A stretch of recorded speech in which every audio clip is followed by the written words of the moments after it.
shika tu.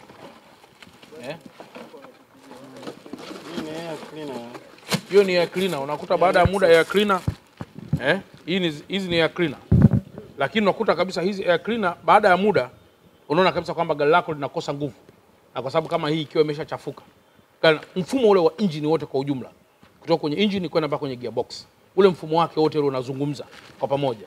Na hewa nje pia vinazungumza kwa pamoja, ndio cleaner kusafisha ule mfumo wa engine wote kwa ujumla. Na hili likiwa lichafu moja kwa moja unakuta gari linakosa nguvu. Sasa plus air cleaner iwe fake, maduasha mengine iwe fake, oil iwe fake. Pana gari hapo. Gari linakuwa sio fake, ila linaanza kupokea chakula ambacho ni fake. Mwisho wa siku gari linadumaa, inakuwa ni gari dumavu. Leo tumefanya ziara katika ile eneo la Africana hapa wilaya ya Kinondoni, nikiwa na mkuu wa wilaya na kamati ya usalama ya wilaya, lakini pamoja na wataalamu kutoka TRA, kutoka FCC, pamoja na wataalamu wenzetu wengine ambao wanatusaidia kutoka kwenye ofisi za serikali. Lakini kikubwa kabisa ambacho tumekuja kuangalia, mmeona hapa katikati, moja, kuna ajali nyingi ambazo zinatokea na jeshi la polisi nchini limeendelea kunyoshewa kidole kwamba labda halifanyi kazi zake inavyopaswa au vitu vingine vya namna hiyo.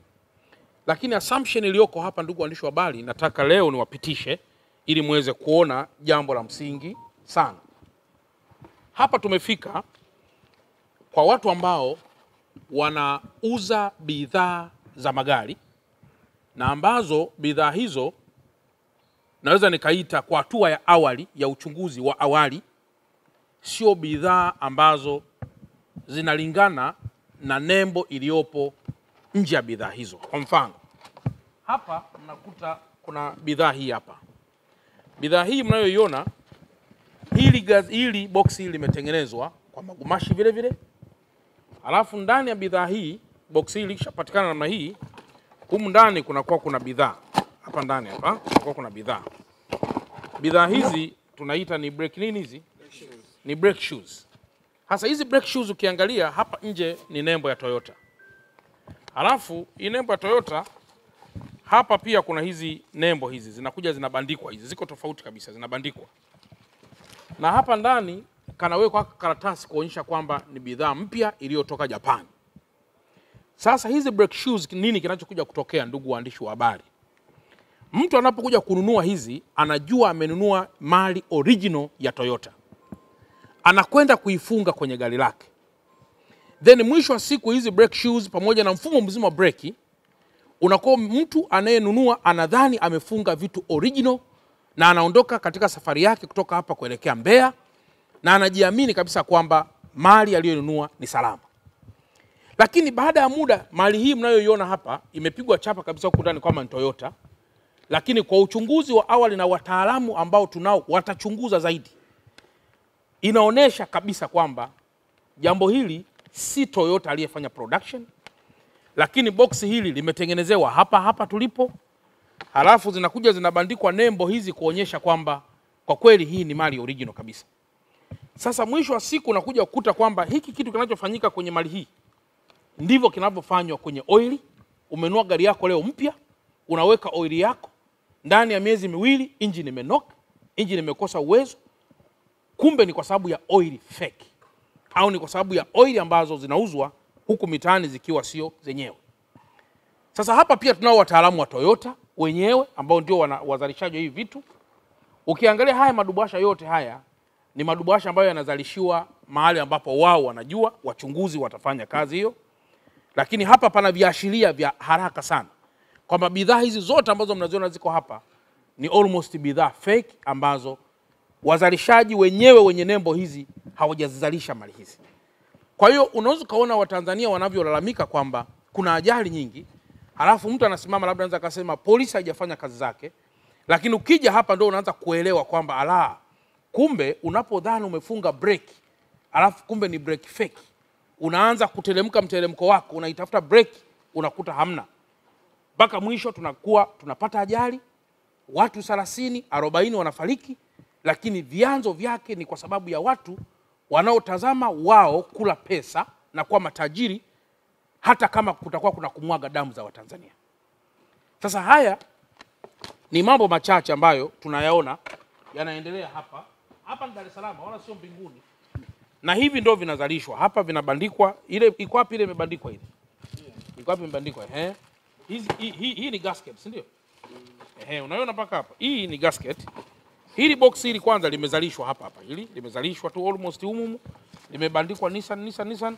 Hapa inakuja inabandikwa hii nembo hii, kama mnavyoiona ndugu waandishi wa habari, nembo hii inabandikwa kwamba hii ni bidhaa ya Nissan. Lakini ni actual fact, ukija hapa hii bidhaa hata Nissan mwenyewe anashangaa kwamba hii bidhaa imetoka wapi. Unafunga gasket yako hii kwenye injini yako pale juu, baada ya muda unakuta injini linakosa uwezo, injini yote inakufa. Ukihitaji injini original unakwenda kukuta ni bei ya gari. Lakini haya madubasha yote ambayo yanafungwa unakuta ni bidhaa fake. Zaidi pia unaweza kukuta kwenye mfumo wako wa clutch plates, clutch pressure, lease bearing, umefunga kwenye gari lako ambalo ni la manyo. Unaitafuta gia, umefika sehemu ambayo inataka kuwa na ajali. Unaitafuta gia, unashangaa gia haziingii. Kwa sababu umekuwa na clutch plate, clutch pressures ambazo ni fake, lease bearings ambazo ni fake, na mwisho wa siku zinashindwa kuhimili uwezo wa engine ambayo Mjapani au mtu yoyote anakuwa ametengeneza kulingana na viwanda vyao. Sasa hapa tuko na jeshi la polisi. Lakini tuko na watu wa TRA wa mapato. Tuko na watu wa tume ya ushindani FCC. Tutakuwa na watu wengine wengi.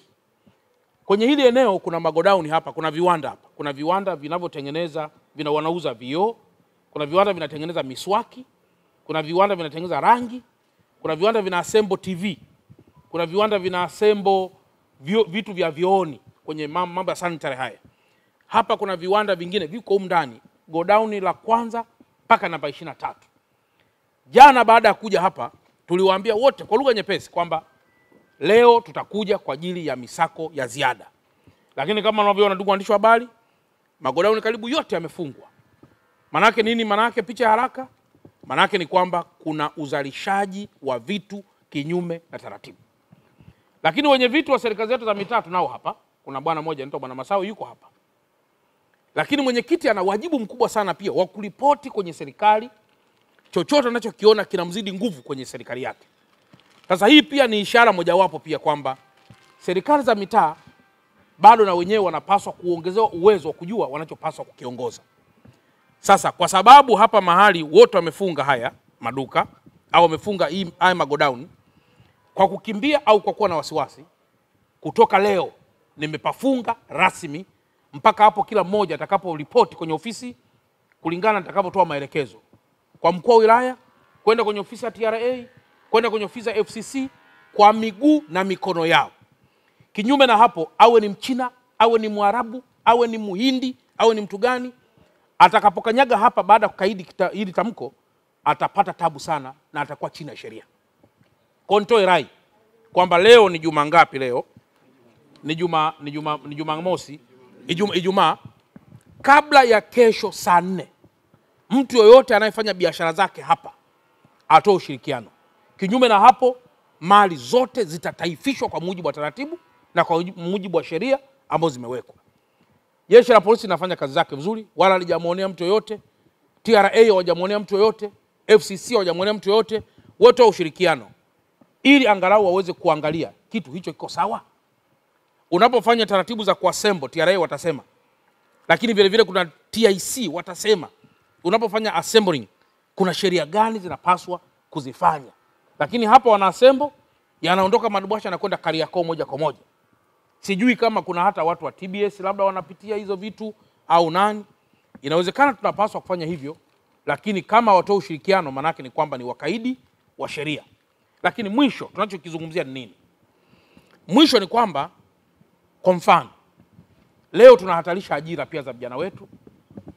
Tunahatarisha pia masuala mbalimbali ya usalama wa taifa letu. Tunahatarisha mambo mengi sana kwa hizi biashara ambazo zinakuwa hazifuati taratibu ndani ya taifa letu.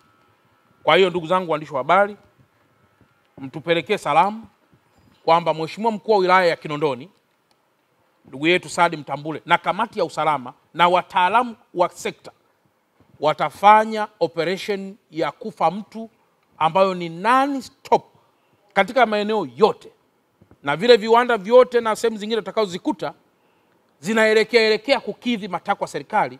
Tutawapa uwezo na nguvu ili waweze kuingia zaidi kwenye mifumo ya kisheria na wafanye shughuli zao bila kuwa disturbed.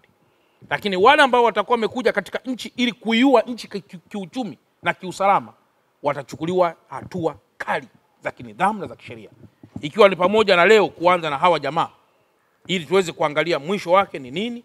Na watu wa TRA kwa sababu hapo hapa wataangalia inalipwa kodi, na kule bandarini vitu vinapitaje, kule TRA vitu vinalipiwa au havilipiwi, declaration wana declare ni kitu gani. Kuna sehemu tumekuta mtu ameingiza vitenge, lakini ukiangalia mtu anaweza kadeclare nimeingiza vitambaa. Huo ni mfano. Au kwa mfano vitu kama hivi mtu anadeclare labda kitu tofauti. Sasa ni vizuri tukaangalia ili tuweze kwenda vizuri. Tuseme maelekezo yako yote tumeyapokea, na hapa tulianza kufunga kuanzia jana. Wenzetu wa jeshi la polisi wamefanya kazi mzuri, wamepafunga hapa na tutaendelea kupafunga mpaka wote wapatikane. Sasa hizi tunavyoongea, wengi wa magodauni haya na viwanda hivi wamefunga, hawapo. Na kuna kitu tunaendelea kujifunza kutokana na hapa, kwa nini wakimbie. Kwa hiyo wenzetu wa immigration wako hapa, jeshi la polisi wako hapa, na taasisi zingine zote ziko hapa. Tutawajua wenyewe, lakini tutajua kwa nini bidhaa hizi zimeingia kwenye maeneo yetu haya na zinaenda maeneo gani. Kwa hiyo ukweli wote utabainika ndani ya siku 2 hizi 3. Lakini tukubaliane kama ambavyo umesema Mheshimiwa Rasei, kwa kweli kinachofanyika ni kitu cha kihuni, cha uhujumu, ni kitu ambacho kinahatarisha maisha yetu sisi wana Kinondoni, wana Dar es Salaam na Watanzania kwa ujumla. Kama ambavyo umesema, ukiangalia hii sticker hapa imeandikwa kabisa hapa genuine parts made in Japan, lakini ni kitu ambacho kimetengenezwa hapa Afrikana Kinondoni. Kwa hiyo tutafuatilia kusimamia kwa ajili ya usalama, kwa ajili ya uchumi na maisha yetu sisi wa Tanzania. Bidhaa bandia mara nyingi zitakuwa ziko chini ya kiwango, lakini bei inayouziwa ni almost ile ya bidhaa halisi.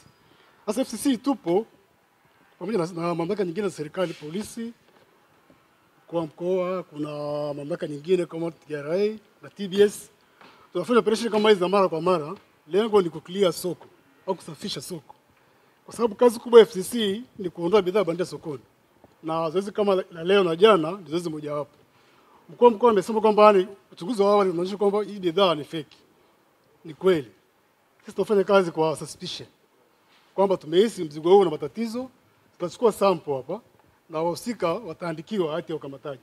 Mkuu wa mkoa watafika ofisini, watapewa maelekezo kwamba mzigo huu una shida kwa sababu gani. Lakini wakati huo pia wamiliki wa nembo kwa maana Toyota na Nissan na wengine lazima wahusishwe. Kwa watakuja pale, watapewa maelekezo na watachukua sample, wataleta kitu inaitwa verification report au ripoti ya uthibitishaji kwamba mzigo huu ni halali au sio halali. Sasa kwa pande FCC hiyo ndio kazi ya kwanza tutaanza na hiyo. Alafu Mheshimiwa Mkuu wa Mkoa, kama tulivyosema, ile eneo pia tutafanya uchunguzi. Kwenye maeneo yote tutapita. Na sio hapa tu. RC kasema kwamba ni mkoa mzima.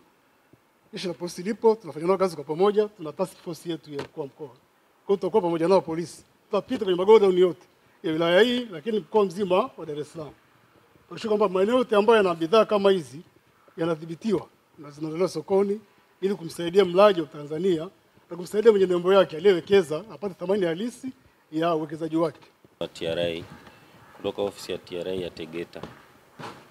Kwenye hii godown ambalo tumekuja hapa na chini ya mkuu wa wilaya na mkuu wa mkoa, kuna bidhaa kama unavyoziona, ukiangalia kule sio za Toyota wala sio za Nissan, ila kuna haya mabox ya Toyota pamoja na Nissan. Hili hapa box la Nissan.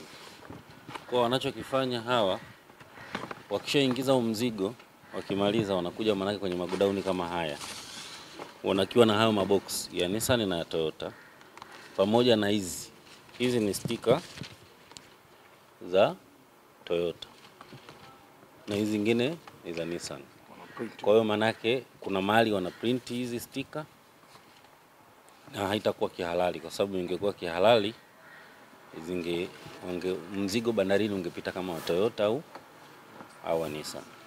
Kwa wakishafika hapa manake wanavua sasa yale mabox. Ndio wale unaona hayo yote, unaona hata leo unaona haya sio Toyota wala sio Nissan. Akimaliza manake anavua hivyo vitu vyote, anaweka pembeni, anavalisha sasa vya Nissan nani na Toyota, na anaweka hizi barcode.